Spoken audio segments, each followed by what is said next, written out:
Hello Scorpio, welcome to your reading. If you'd like to know anything more about the channel or to inquire about any personal readings, you can find the information for that in the description box. But other than that, I'm just going to jump straight into the cards here. Now, for your overall energy, this time you have the Queen of Fire, as well as the Crocodile and the Cobra. So, the Queen of Fire is very much a strong, independent kind of energy, regardless of gender. That's not really the important thing here. It's more about the focus of creativity and passion and how that energy gets directed. And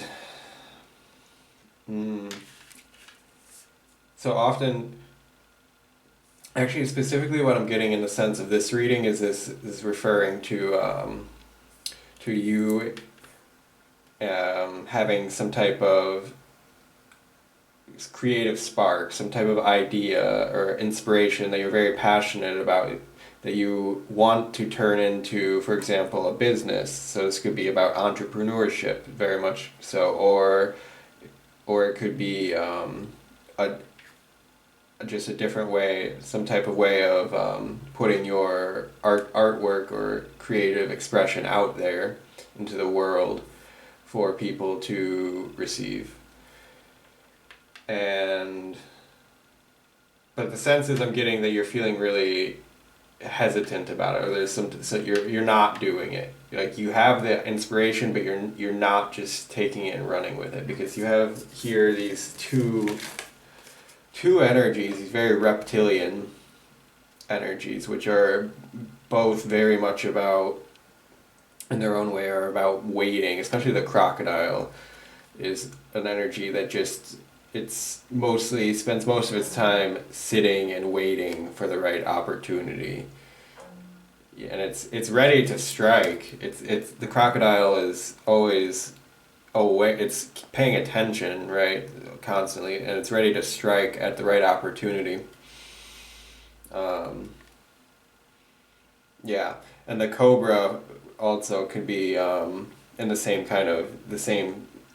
sort of thing. The cobra also has another message about mentorship and teaching, but that might play in later. We'll see.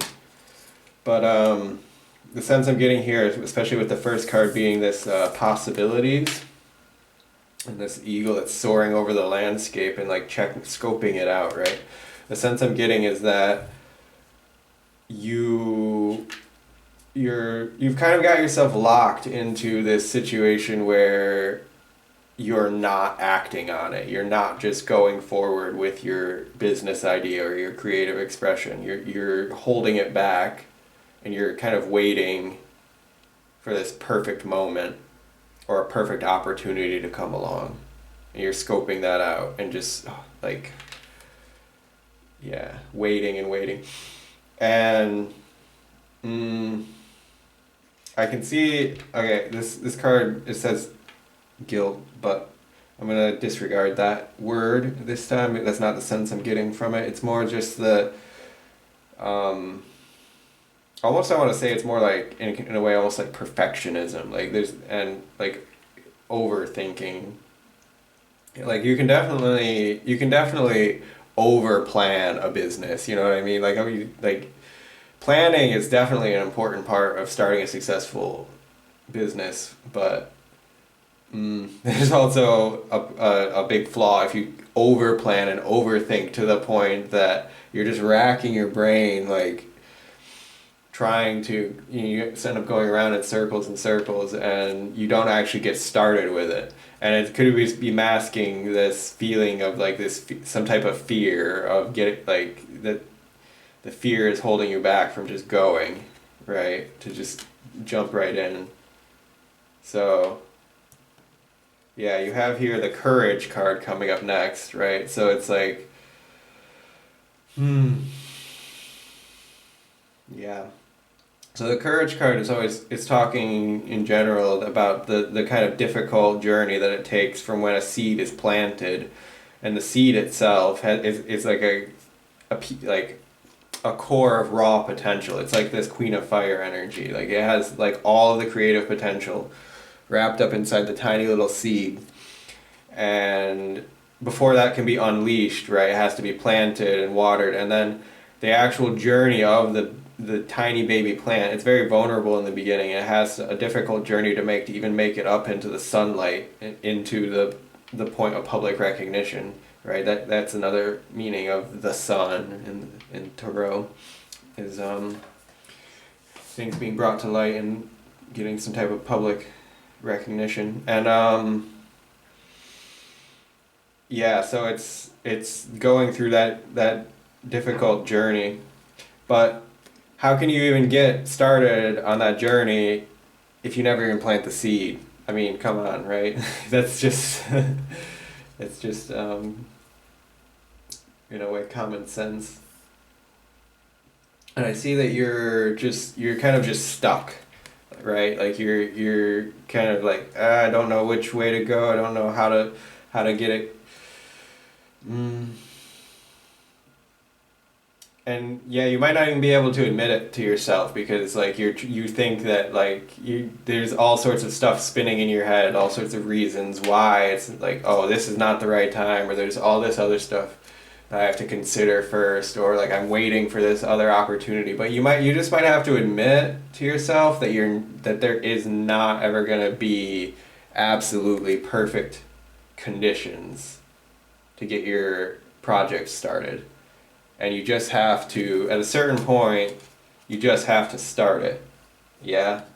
And that's, I think that you're going to come to that realization. Either you've already been coming to that realization, it's already starting to dawn on you, or, like maybe this reading is giving you that little kick in the ass that you needed to hear, which, you can comment down below and tell me if that's the case. But, yeah, so there's this, next is this consciousness and this letting go. So it's like that the consciousness is like, when everything kind of reaches a point of clarity. Yeah, and you started to realize that, like, okay, I just have to do it. I just have to put something out there, right? Because, like, you can always, if you can consider it like a rough draft, okay? Like you have to, even if it's like a business or something, like you have to, or like a version 1, and it can 1.0, and it can have an update later coming, like, but if you don't ever get the version 1.0 started, you're just going to be stuck in your alpha testing, beta testing phase, and it forever and ever, and you'll just keep going in cycles, and you won't ever get anything out there. So it can be helpful to just put something out there, even if it's not totally perfect or totally finished, or the opportunity or the timing is not absolutely perfect, and then build on it from there and revise it from there to the best that you can. And yeah, I see that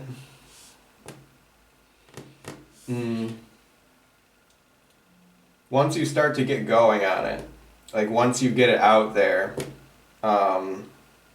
it's going to unfold, it's going to bloom, it's going to have this kind of like, the Pandora's box is going to start to open, and then it will start to be movement again coming. And the process for you is going to have to be you're balancing a kind of masculine and feminine type of energy here, where with this card here, I'm seeing this as being like the structure and the routine and the discipline of, so say you have a business idea or this creative project that you want, like you're just going to have to commit to working on it for a certain amount of time per day. For example, say you're going to put 1 hour of work in it per day or something, just minimum, and you just make that commitment to yourself, and then you stick to it, and then you'll actually start to see some progress happening and unfolding. And once you get it out of your head and into the realm of action, then Mm. It will start to take on a life of its own. It'll start to make a flow. Like that's when the feminine energy will come in. Like first you create the structure and the discipline and the routine of doing the thing, and then you will start to have a flow of its own, and you will be able to play with it. Like once you actually birth the thing, birth the business, birth the project, then you can have an interaction with it almost like it's a living entity of its own, and you can get into like a playful co-creation with your own project, and it will feel very much empowering and like this Queen of Fire energy here, and you'll really start to take charge of it. And I think before you even know it, really, you're gonna start to see it flourish. Yeah. Oh, okay. So yeah, I wanted to go back to the beginning here. So there was this card of the Cobra, which I mentioned had some aspect of mentorship to it. Yeah. So that if you're having trouble getting this started, it can really be helpful to find someone who has done something similar to what you're doing and contact them and like maybe pick their brain a little bit and get some advice, and then yeah, put that into practice, right? And then just get going with it, because there's a certain point where you have to get out of the mental world and just start out of the realm of possibilities and just pull something down. And even if it's not perfect the first iteration, you can build on it and edit it, and it will grow from there. It will start to take on a life of its own once you get started. Yeah. So I wish you all the best with that. And yeah, I think I'm going to leave the reading here, and I will catch you next time. And so thank you, and keep it real.